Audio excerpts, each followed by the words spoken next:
The envelope arrived 50 years too late, or maybe it arrived exactly when she needed it. Her mother had been dead for half a century, but the truth she left behind was still alive. Have you ever learned the truth too late to say thank you?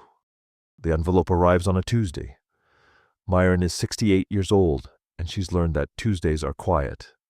The mail comes late. The house settles into itself.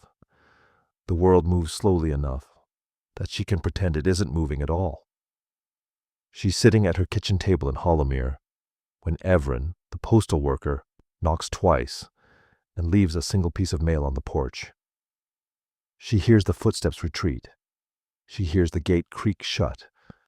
She waits 3 full minutes before she rises to retrieve it.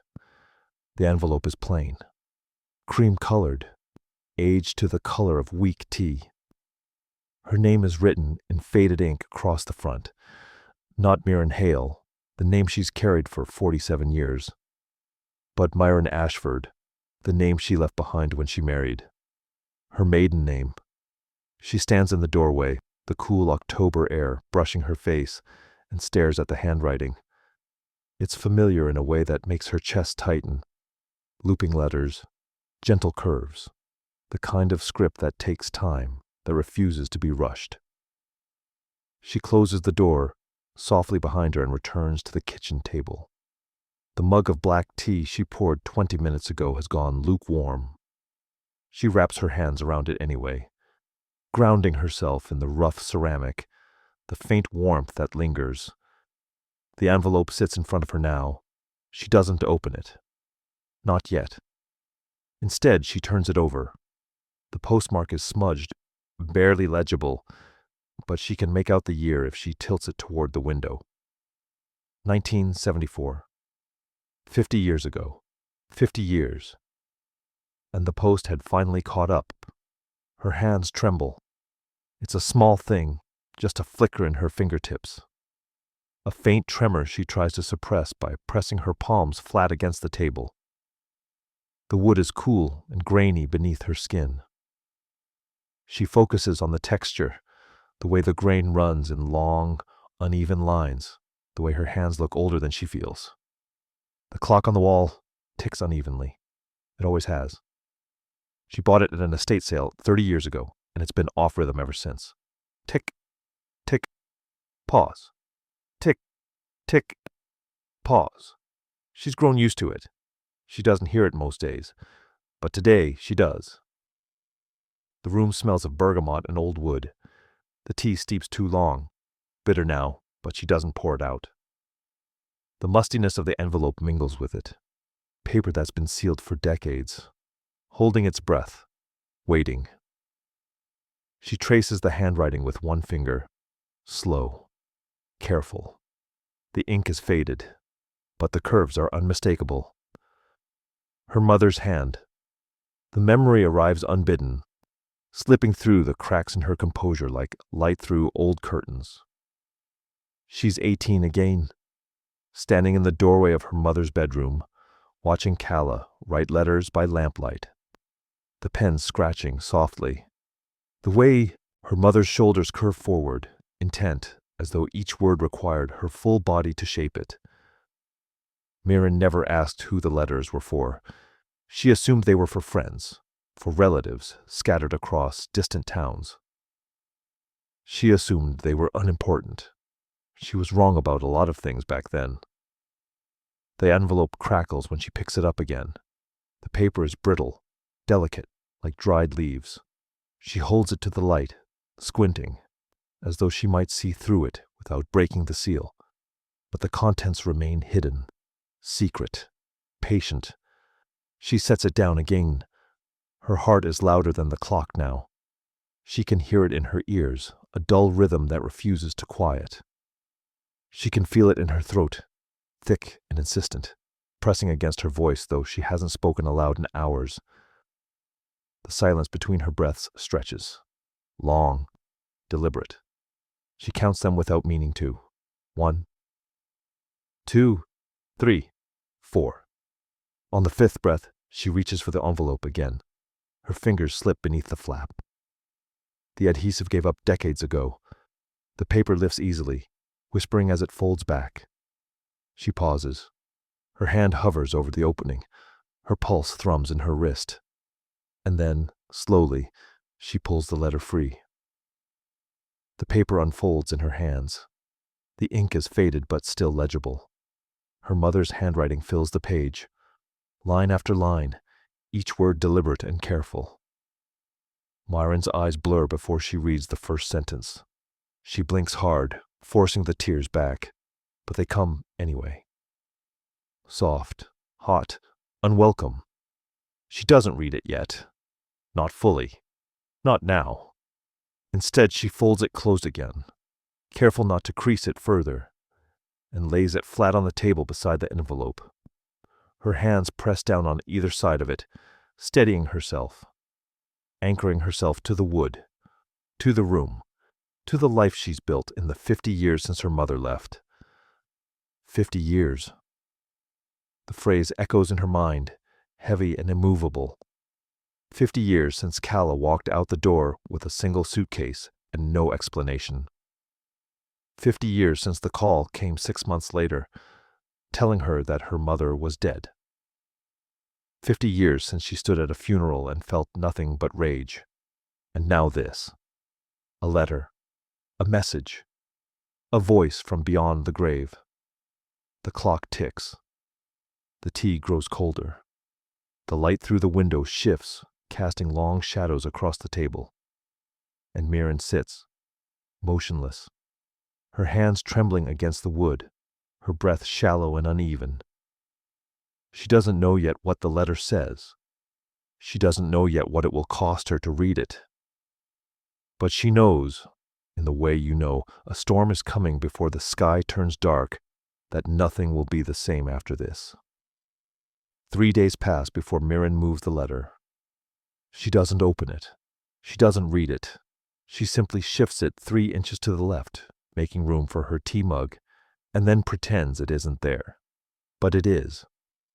The envelope sits on the kitchen table like a silent witness. She circles it when she pours her morning tea. She avoids it when she sets down her plate at lunch. She rearranges the salt shaker, the napkin holder, the small ceramic dish that holds her rings. Anything to give her hands something to do that isn't touching the letter. By the 3rd day, she stops eating at the table entirely. She takes her meals standing at the counter, leaning against the cool tile, her plate balanced in one hand. She drinks her tea in the living room, perched on the edge of the armchair her father bought 40 years ago, the cushions still firm because she never sits long enough to soften them. The house in Hollowmere is the same one she grew up in. 2 stories, narrow hallways, windows that rattle when the wind picks up. The wallpaper in the dining room is faded. Pale roses on cream, the pattern so familiar she stopped seeing it decades ago. Dust motes drift through the afternoon light, suspended in golden beams that slice through the lace curtains. She's lived here alone for 23 years since her husband died. Before that, it was the 2 of them. Before that, it was her and her father. Before that, it was her and her mother. And then it was just her. Isolde visits twice a week. Her daughter lives 2 towns over, close enough to check in, but far enough to have her own life. She comes on Tuesdays and Fridays, bringing groceries, asking gentle questions, sitting with Mirren at the kitchen table. Except this week, Mirren suggests the living room instead. It's cozier, she says, and Isolde doesn't argue. Mirren has spent the last 47 years as a librarian. She retired 8 years ago, but the habits remain. Order, silence, a place for everything. She catalogued other people's stories for decades, shelving them neatly, returning them to their proper positions.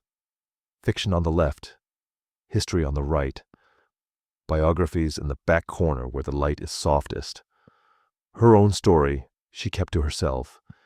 She's always preferred it that way. Neat, contained, nothing left unresolved. Except now there's a letter on her kitchen table, and it refuses to stay contained. On the fourth day, she tries to return to her routines. She wakes at 6. She brews black tea. She eats toast with butter, standing at the counter, staring out the window at the garden. The garden. It sprawls behind the house, a tangle of overgrown weeds and forgotten pathways.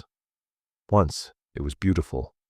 Once her mother tended it with the same care she gave to everything, deliberate, patient, unhurried. Roses bloomed along the fence. Lavender lined the stone path. Herbs grew in neat rows near the back door. Myron hasn't touched it in 50 years.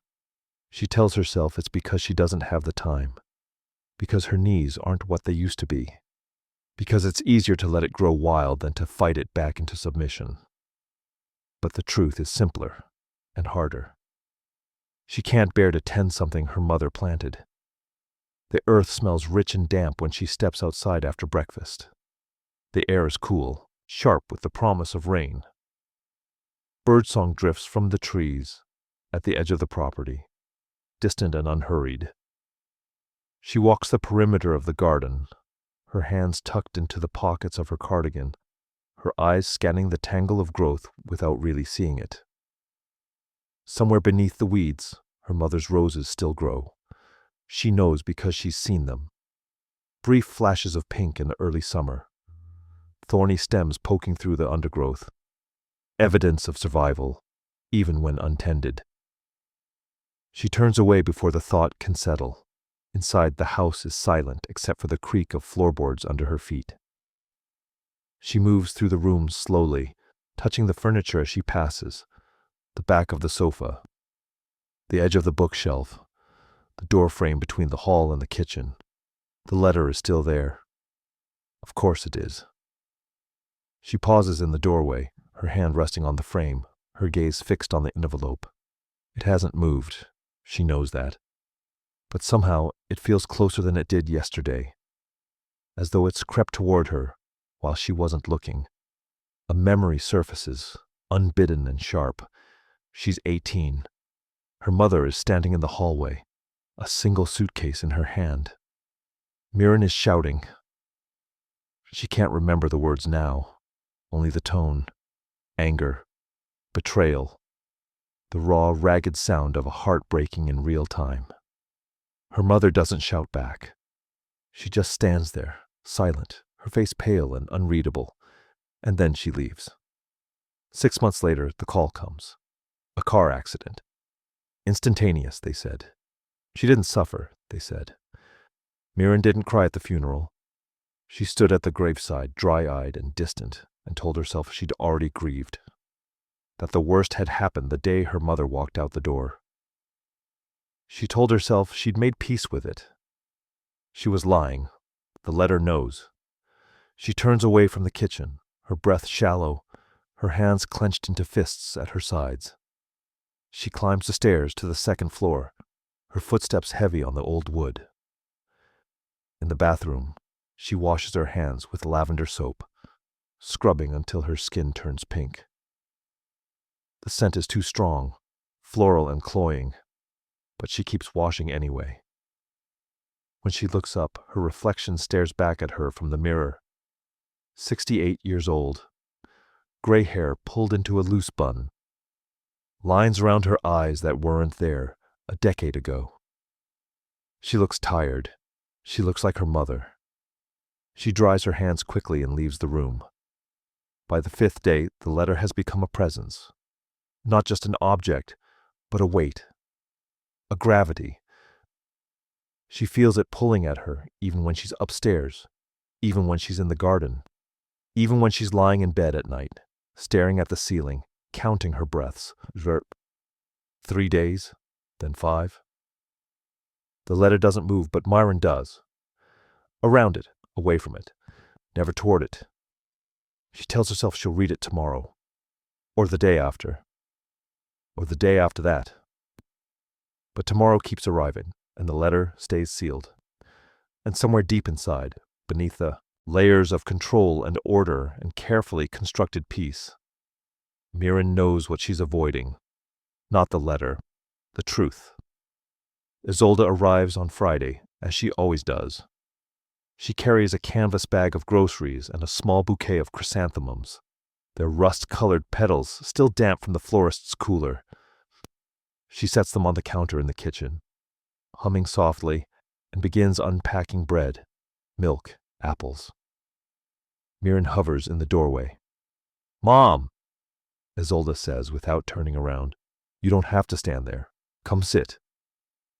Mirren doesn't move. Isolde glances over her shoulder, her hands stilling on a carton of eggs. Her gaze shifts past Mirren, into the kitchen, and lands on the table, on the letter. "What's that?" she asks. Mirren's throat tightens. She forces her voice to stay even. "Just mail." Isolde sets the eggs down, gently, and crosses to the table. She doesn't touch the envelope, but she leans close, reading the faded handwriting, the postmark, the name. When she looks up, her expression is soft, concerned. "That's Grandma's handwriting," she says quietly. Mirren nods. She can't speak. Isolde straightens, her hands resting on the back of a chair. "How long has it been sitting here?" 5 days. "Have you read it?" "No." The word hangs in the air between them, heavy and final. Isolde doesn't push. She never does. She simply watches her mother for a long moment, her eyes searching, her mouth pressed into a thin line. Then she steps away from the table and returns to the groceries, her movements deliberate and calm. "Maybe it's something you need to hear," she says softly, folding the empty canvas bag. Mirren doesn't answer, but the words follow her long after Isolde leaves.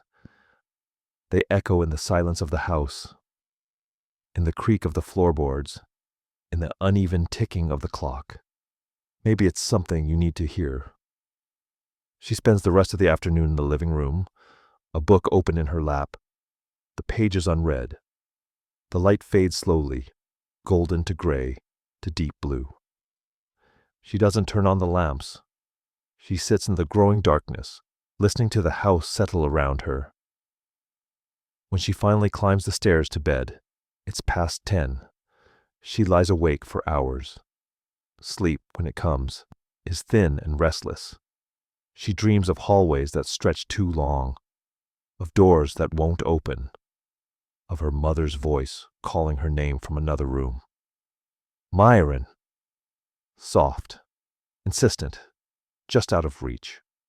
She follows the sound through the dream, down corridors that twist and fold, through rooms she doesn't recognize. The voice is always ahead of her, always fading, always just beyond the next door. "Myron!" She wakes with a gasp. The bedroom is dark. The clock on the nightstand reads 3:14. Her heart hammers in her chest, loud and uneven, and her skin is damp with sweat. She lies still for a moment, staring at the ceiling, listening to her own breathing. And then she gets up. The floorboards are cold under her bare feet. She doesn't bother with slippers. She moves through, the house in darkness, her hand trailing along the wall for balance, her breath shallow and quick. The kitchen is bathed in moonlight. It spills through the window above the sink, pale and silver, casting long shadows across the floor. The letter sits on the table, untouched, exactly where she left it. She stops in the doorway. Her hands are trembling again. She presses them against her thighs, but the tremor doesn't stop. It moves through her fingers, up her wrists, into her arms. She can feel it in her chest now, a fluttering, restless thing that won't be stilled. She crosses the room slowly. The chair scrapes softly against the floor when she pulls it out. She sits. She stares at the envelope. The moonlight catches the faded ink, illuminating her mother's handwriting, those careful loops and curves she remembers so well. Her breath hitches. She picks up the envelope with both hands. The paper is cool to the touch, brittle and delicate. She holds it for a long moment, her thumbs pressed against the edges, her eyes tracing the lines of her name. Myron Ashford, the girl she used to be. She slides her finger beneath the flap. The adhesive gave way days ago, but she's careful anyway. Slow and deliberate, as though the letter might disintegrate if she moves too quickly. The paper unfolds in her lap. Her mother's handwriting fills the page.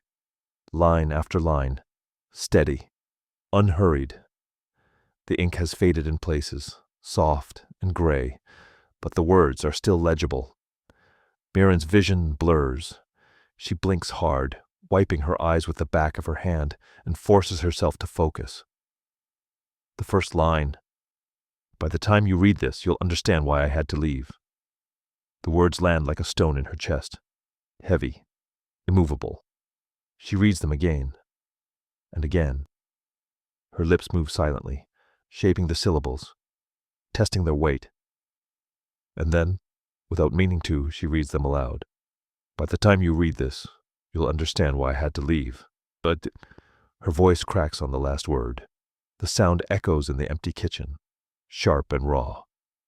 And she presses a hand to her mouth to stifle the sob that rises in her throat. It's been 50 years since she's spoken her mother's words.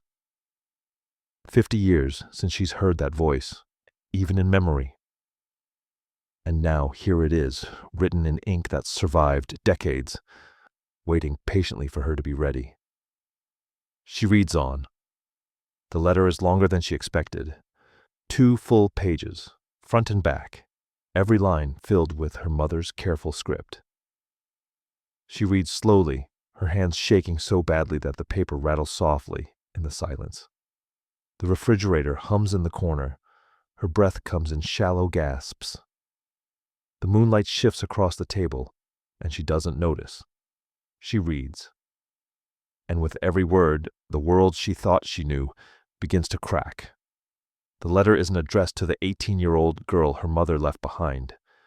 It's addressed to the woman she's become, to someone who has lived long enough to understand what her younger self couldn't. Someone who has survived. Her mother knew. Somehow, impossibly, her mother knew. By the time Mirren finishes reading, the moon has moved across the sky. The kitchen is darker now, the shadows deeper. She folds the letter carefully, smoothing the creases with trembling fingers, and sets it on the table in front of her. Her chest aches.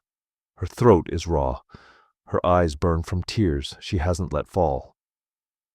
But she doesn't look away.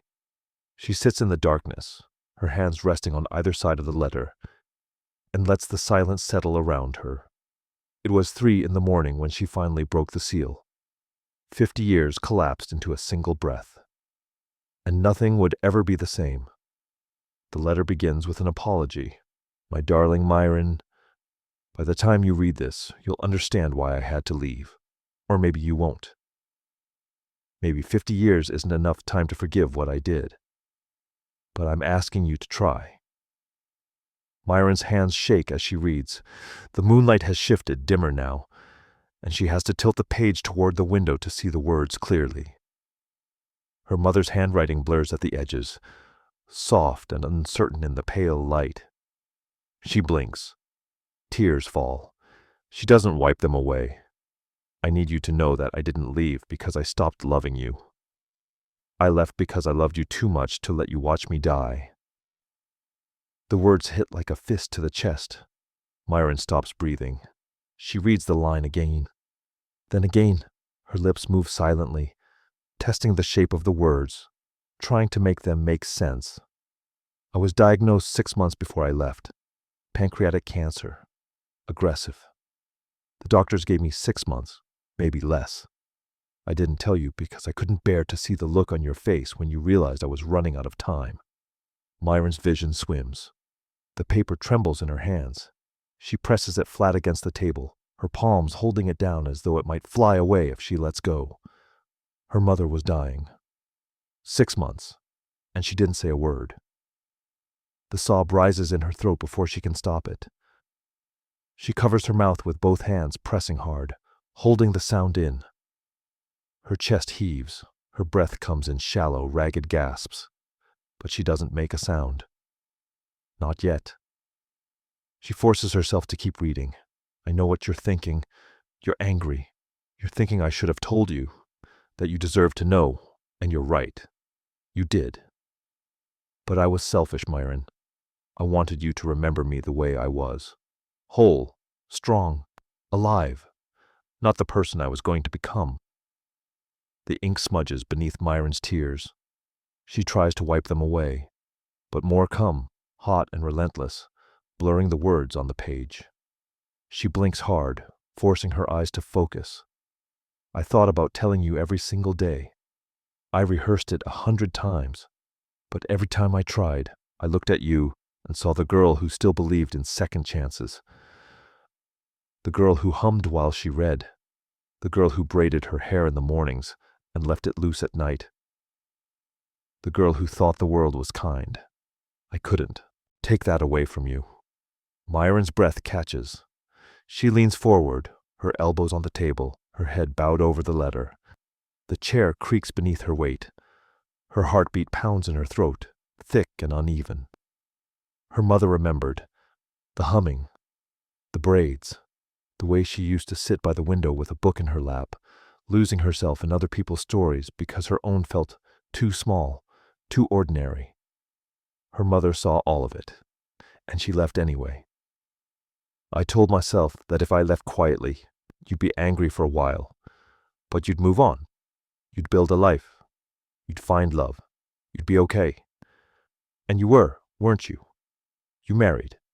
You had Isolde. You became the woman I always knew you'd be. But I also knew you'd hate me, and I was okay with that, because anger is easier to carry than grief. Anger keeps you standing. Grief makes you fall. Myron's hands tremble so badly now that the paper rattles. She presses her fingertips against the grain, feeling the texture, the roughness, the weight of decades compressed into a single sheet. Her mother planned this, not just the leaving, but the letter, the timing, the 50-year delay. She wanted Myron to read this as a woman, not a girl, as someone who had lived long enough to understand what it cost to love someone that much. I arranged for this letter to be posted 50 years from the day I mailed it. I know that sounds strange, but I needed time to pass.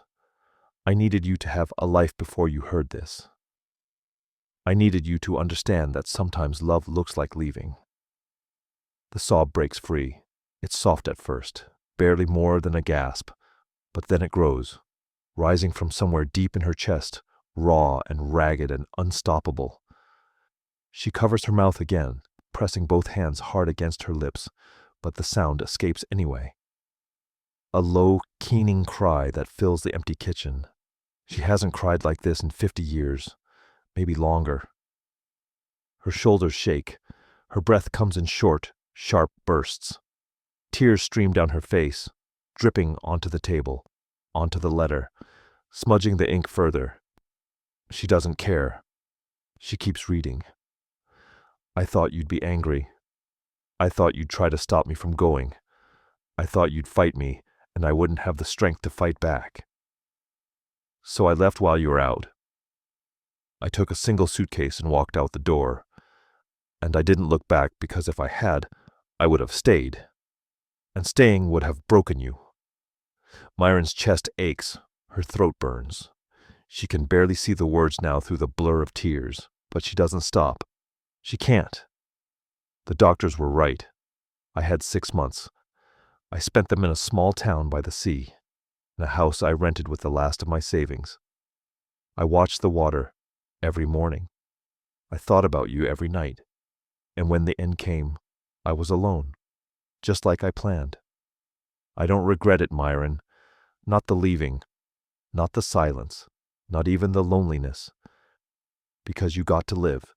You got to be whole. And that's all I ever wanted for you. The final lines are shorter, simpler, as though her mother was running out of time, or strength, or both. I loved you enough to let you hate me. I hope, by now, you've forgiven us both. With all my heart, Calla. The letter ends. Myron sits in the silence that follows, her hands still pressed against the paper, her breath shallow and uneven. The moonlight has dimmed. The refrigerator hums. The clock ticks, uneven and persistent. 50 years. She'd spent 50 years believing the wrong story.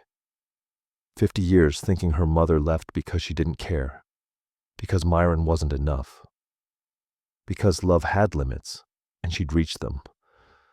But it wasn't abandonment, it was protection.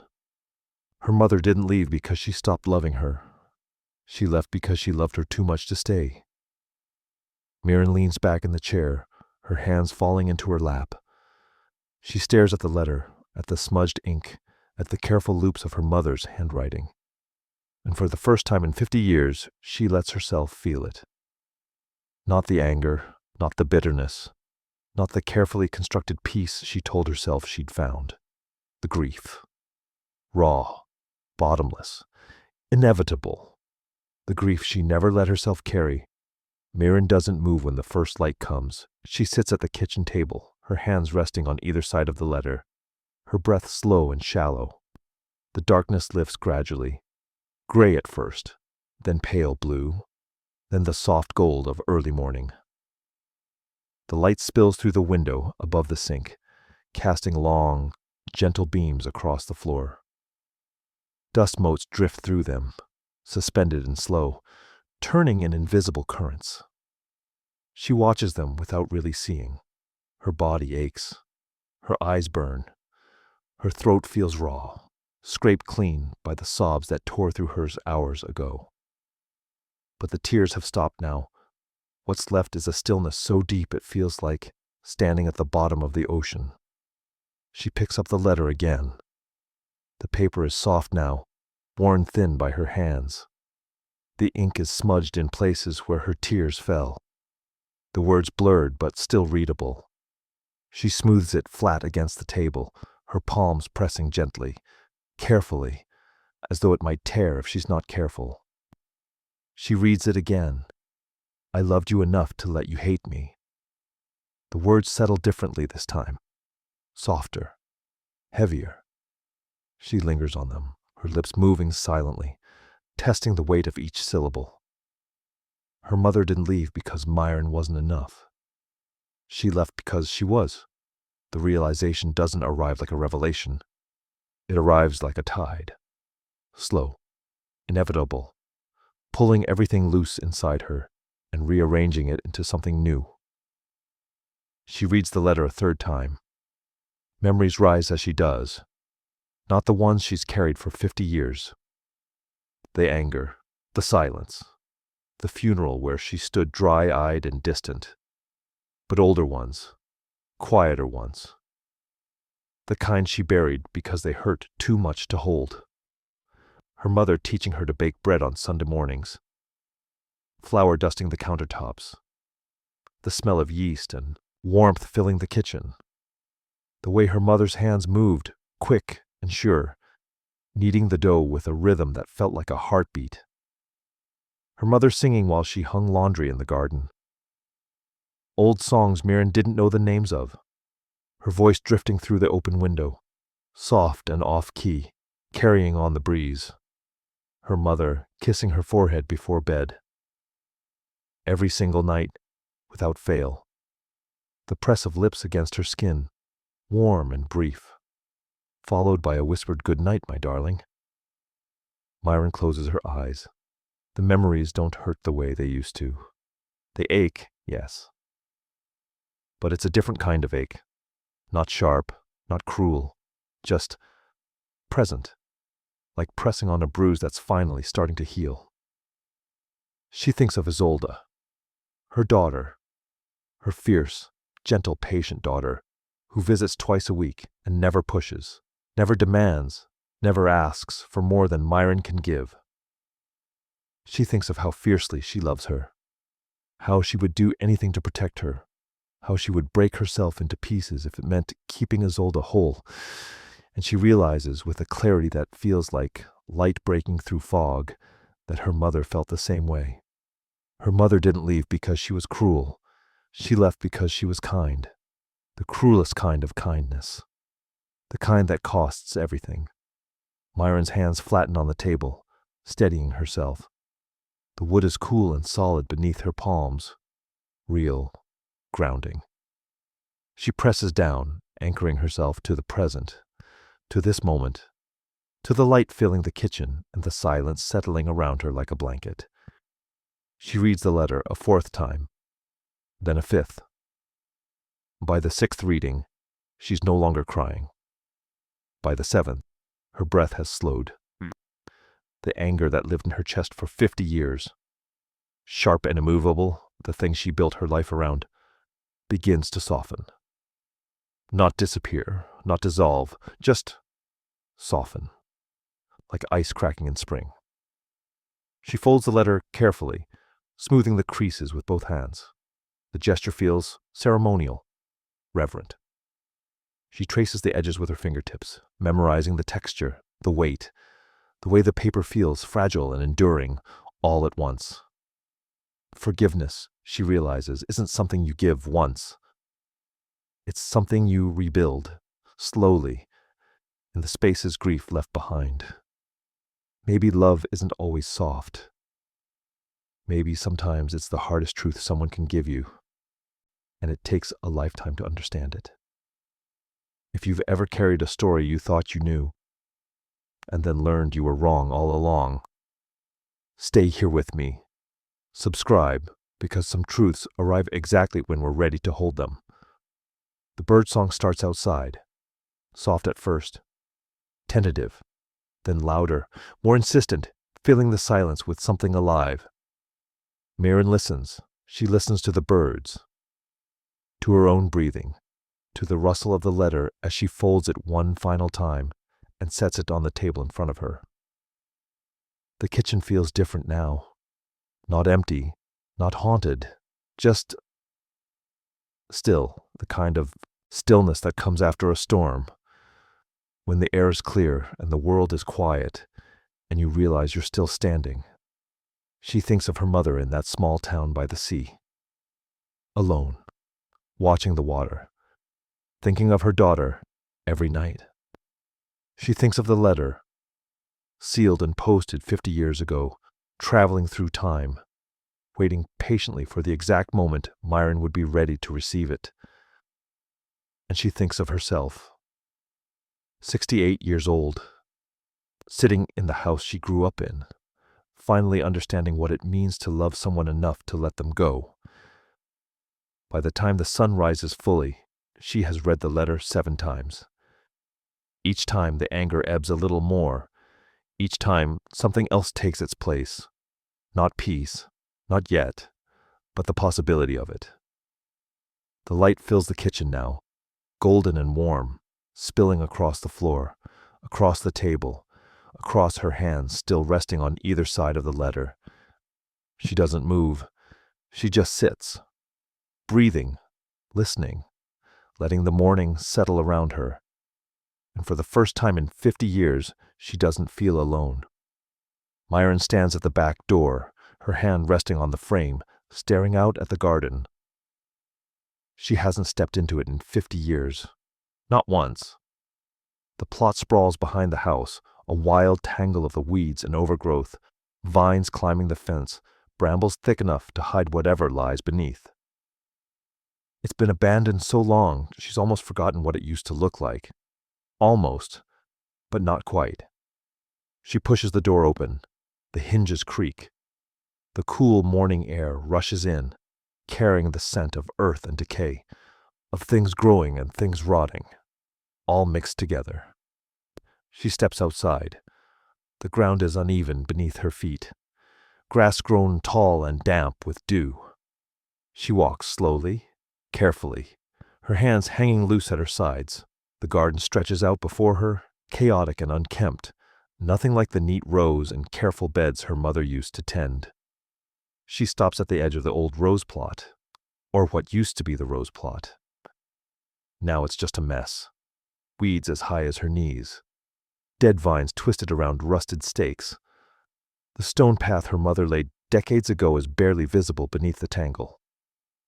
Myron kneels. The dirt is cold under her knees, damp and soft from yesterday's rain. She doesn't care. She presses her palms flat against the ground, feeling the texture, the coolness, the way it gives, slightly under her weight. She hadn't touched this earth in 50 years, but it remembered her hands. She begins pulling weeds, slowly at first, one stem at a time.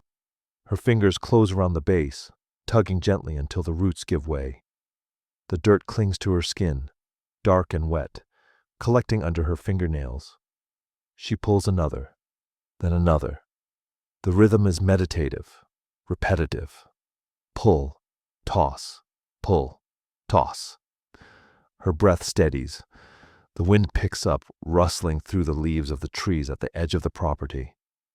It's a soft sound, almost soothing, like the whisper of something she can't quite hear. She keeps working. Her hands move faster now, more certain.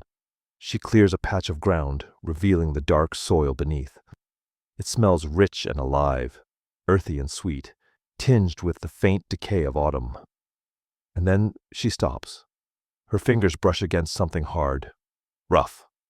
She pulls back the weeds carefully, gently, uncovering what lies beneath.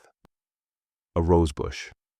The stem is thick and gnarled, twisted from years of neglect. The thorns are sharp, cutting into her fingertips when she touches them. But it's alive.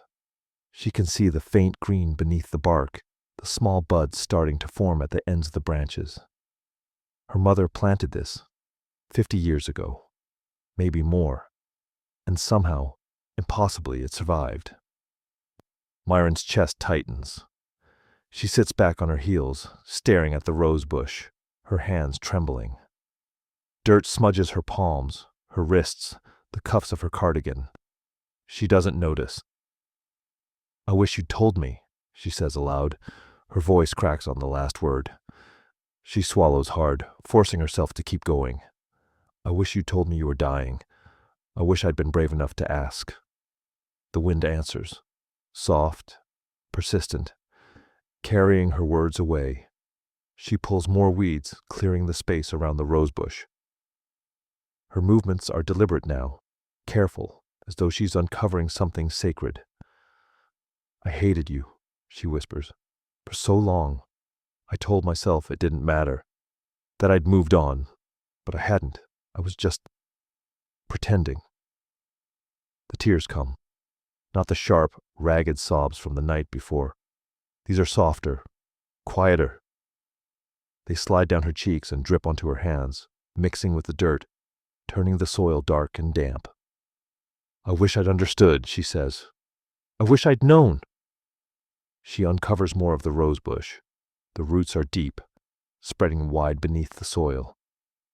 Her mother didn't just plant it. She anchored it, made sure it would survive even when she couldn't tend it, even when she was gone. Myron's breath catches. Her mother knew. She knew she wouldn't be here to see the roses bloom again, but she planted them anyway. Not for herself, for Myron. "You didn't abandon the garden," Myron says softly. "You just planted something that could survive without you." The realization settles over her like a weight, heavy, inevitable. Her mother didn't leave her with nothing. She left her with this, a garden, a rosebush, a life that could grow even when she wasn't there to tend it. Myron leans forward, pressing her forehead against her dirt-streaked hands. Her shoulders shake. Her breath comes in short, shallow gasps. But she doesn't make a sound. She just kneels there, in the dirt, surrounded by the weeds she's pulled and the roses her mother planted, and lets herself feel it. All of it. The grief, the gratitude, the love she tried so hard to bury but never could. After a long time, she lifts her head. Her face is wet. Her hands are filthy. Her knees ache from kneeling on the hard ground. But she doesn't move. Not yet.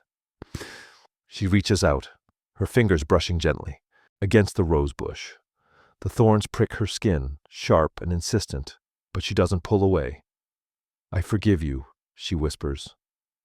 The words feel strange in her mouth. Foreign, like a language she hasn't spoken in decades. But they're true. She says them again, louder this time. I forgive you. The wind picks up. The leaves rustle. A branch snaps somewhere in the distance, sharp and sudden, breaking the silence. And Myron kneels in the dirt, her hands resting on the rose bush her mother planted 50 years ago, and finally lets herself say what she couldn't say at the funeral. What she couldn't say in all the years that followed. I love you. Her voice is soft, barely more than a breath. But it's enough. The garden listens. The wind carries her words away. And somewhere, in the space between memory and presence, she feels her mother's hand on her shoulder. Gentle, brief, gone before she can turn around. But there, she stays kneeling for a long time. The sun climbs higher. The light shifts, warm and golden, spilling across the garden. Birdsong fills the air. The earth beneath her knees grows warmer. And slowly, carefully, Myron begins to tend the garden her mother left behind. Myron spends the next 2 weeks in the garden. Every morning, she wakes at dawn. She brews her tea. She carries it outside, the mug warm in her hands, and stands at the edge of the plot, surveying what needs to be done. There's always something. She pulls weeds first, methodically, patiently. Her hands moving through the tangle, separating what's alive from what's dead. She fills bucket after bucket with brambles and dried vines, carrying them to the compost pile at the far corner of the property. Then she prunes. The rosebush her mother planted has grown wild, sprawling in every direction. Myron clips the dead branches carefully, one at a time, listening for the soft snap of wood giving way. She's gentle with the living stems, trimming just enough to let light reach the center. She waters. She replants.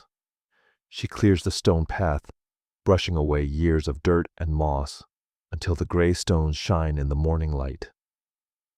She doesn't talk while she works, but she thinks. She thinks about her mother kneeling in the same dirt 50 years ago, planting roses she knew she'd never see bloom. She thinks about the letter, folded and safe inside on the kitchen table. She thinks about the 50 years she spent believing the wrong story. And she thinks about Isolde. On the Friday of the second week, her daughter arrives as usual, canvas bag in hand, chrysanthemums for the table. She sets them down on the counter and pauses, her gaze drifting to the window. "Mom," she says softly, "you've been working in the garden." Myron nods. She's standing at the sink, rinsing dirt from her hands. Her fingernails are stained dark. Her knuckles ache. But she doesn't mind. Isolde crosses to the window and looks out. The garden is still wild, still messy, but there's order emerging now. The rosebush is visible. The path is clear. Green shoots are starting to poke through the soil where Myron replanted bulbs she found, buried beneath the weeds. "It looks beautiful," Isolde says. Myron dries her hands on a towel and turns. "Come sit with me." They move to the kitchen table. The letter is there, folded and worn, the edges soft from handling. Myron has carried it with her these past 2 weeks, reading it in the mornings before she starts her work, reading it again at night before she sleeps. Isolde sits. She sees the letter, her eyes widen. "Is that—" "Yes." Myron slides it across the table. Her hands are steady now. No trembling. No hesitation. "Read it," she says quietly. Isolde picks up the letter carefully, as though it might disintegrate in her hands. She unfolds it slowly. Her eyes move across the page, line by line, and Myron watches her daughter's face shift. Confusion first, then understanding, then grief. When Isolde finishes, she sets the letter down gently and presses her hands to her mouth. Tears slide down her cheeks, silent and quick. "Mom," she whispers, "I didn't know." "I didn't either." Isolde reaches across the table. Her hand covers Myron's. Warm, steady, grounding. She loved you so much, Isolde says, her voice breaking. Mirren nods. She can't speak yet. Her throat is too tight. They sit like that for a long time, the letter between them, their hands clasped, the late afternoon light spilling through the window, soft and golden, casting long shadows across the table. Tell me about her, Isolde says finally. Mirren blinks. What? Tell me about Grandma Kala. You never talk about her. I want to know. Mirren takes a breath, then another, and then she begins. She tells Isolde about the way her mother sang while she hung laundry, off-key but unashamed. She tells her about the bread they baked together on Sunday mornings, the kitchen warm and flour-dusted, the smell of yeast filling the house. She tells her about the roses, how her mother tended them every evening, talking to them softly as though they could hear her. She tells her about the letters her mother used to write by lamplight, how she never asked who they were for, how she wishes now that she had. Isolde listens. She doesn't interrupt. She just holds her mother's hand and lets the stories wash over her. And somewhere in the telling, something shifts. Myron realizes with a clarity that feels like sunlight breaking through clouds that she's been carrying this alone for 50 years. Not just the grief, not just the anger, but the memories too. The good ones. The ones that didn't fit the story she told herself. She'd locked them away because they hurt too much to hold. But they don't hurt anymore. Not the same way. She sounds wonderful, Isolde says softly. Mirren's eyes well. She nods. She was. They sit in silence for a while, their breathing synchronized. The soft hum of the refrigerator filling the space between words. Then Isolde says something that makes Myron's chest tighten. You carried this alone for so long. Mirren looks at her daughter. Isolde's face is soft, open, streaked with tears, but not broken. Just present. I didn't know how to share it, Mirren admits. You do now. The words settle over her. Gentle. True. Mirren squeezes her daughter's hand. And then, without meaning to, she laughs. It's soft at first. Almost a breath. But then it grows, rising from somewhere deep in her chest.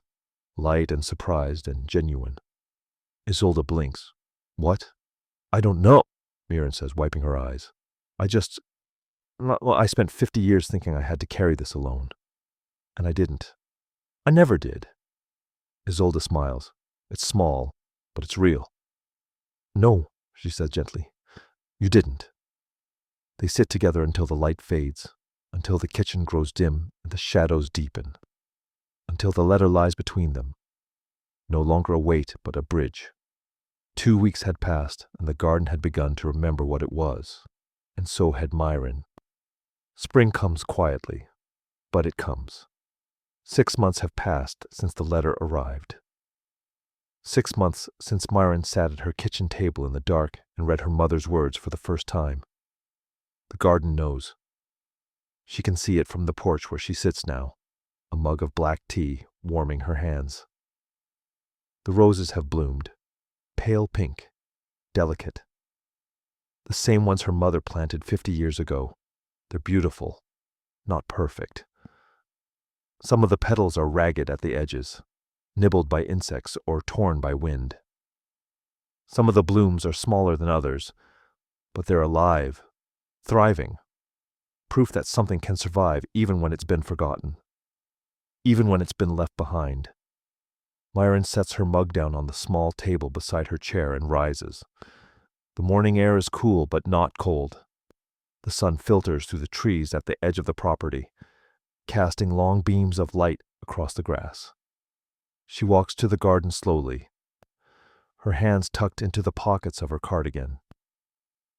The stone path is clear now, swept clean, the gray stones smooth under her feet. She kneels beside the rose bush and touches one of the blooms gently, her fingertips brushing the soft petals. The scent is faint, but unmistakable, sweet, earthy, alive. She closes her eyes and breathes it in. Inside, the house has changed too. Not in any dramatic way, but in small, quiet ways that matter. The letter no longer sits on the kitchen table. It's framed now, hung on the mantel in the living room, where she can see it every time she passes. She doesn't read it every day anymore. She doesn't need to. The words are part of her now, woven into the fabric of how she understands the world, how she understands her mother, how she understands herself. She spends her mornings in the garden, pruning, watering, pulling the occasional weed. It's become a ritual, something she does not out of obligation, but out of love. The garden is hers now, but it's also her mother's. A shared space, a bridge between what was and what is. On a Tuesday morning in late April, Myron sits at the kitchen table with a pen and a blank sheet of paper. She's been thinking about this for weeks, maybe longer. She writes slowly, carefully, her handwriting looping and steady. My darling Isolde. If you're reading this, it means the right moment has come. I don't know when that will be. Maybe tomorrow, maybe years from now, but I trust that you'll know. She pauses, her pen hovering over the page. The scratch of ink on paper is the only sound in the room. The refrigerator hums softly in the corner. The clock ticks, uneven as always. I want you to know that I love you. Not just in the big moments, but in the small ones too. In the way you visit twice a week and never push.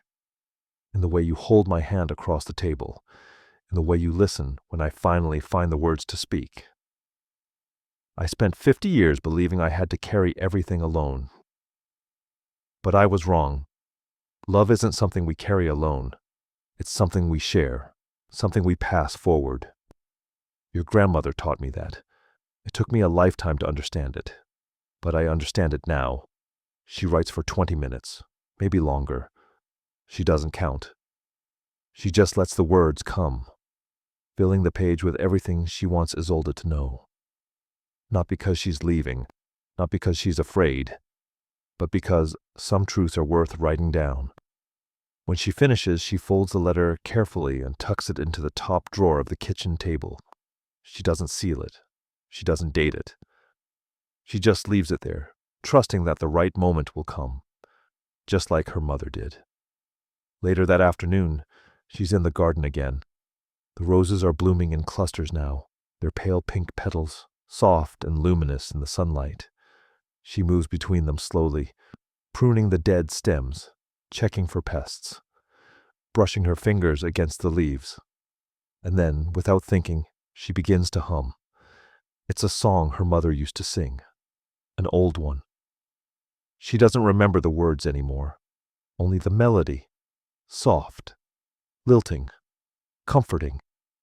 She hums while she works, the sound drifting through the garden, carried on the breeze. She doesn't realize she's doing it until she stops to rest, her hands braced on her knees, her breath coming easy and slow. And then she smiles, because she sounds like her mother. Not in a way that hurts, not in a way that makes her chest tighten or her throat close, in a way that feels like continuity, like a thread connecting past to present, like proof that love doesn't end just because someone leaves. It changes shape, it grows quiet, but it endures. The sun climbs higher, the bird's song fills the air. Myron straightens, brushing the dirt from her hands, and looks out over the garden. It's still imperfect, still a little wild, but it's hers, and it's enough. She thinks about the letter tucked in the kitchen drawer. She thinks about Isolde, who will find it someday when the time is right. She thinks about her mother, who planted roses 50 years ago and trusted they would bloom even when she wasn't there to see them. And she realizes something. Healing isn't something you finish. It's something you live with, something you tend, like a garden, like a rose bush that survives even when it's been forgotten. You don't heal by forgetting. You heal by remembering, by choosing every day to stay present, to keep tending. to let the past be part of you without letting it define you. Myron stands in the garden, her hands resting at her sides, her face turned toward the sun. The roses bloom around her. The earth smells rich and alive. The wind rustles through the leaves, and for the first time in 50 years, she feels whole. Not because the pain is gone, but because she's learned to carry it without being crushed by it. Some truths arrive late, but that doesn't mean they arrive too late.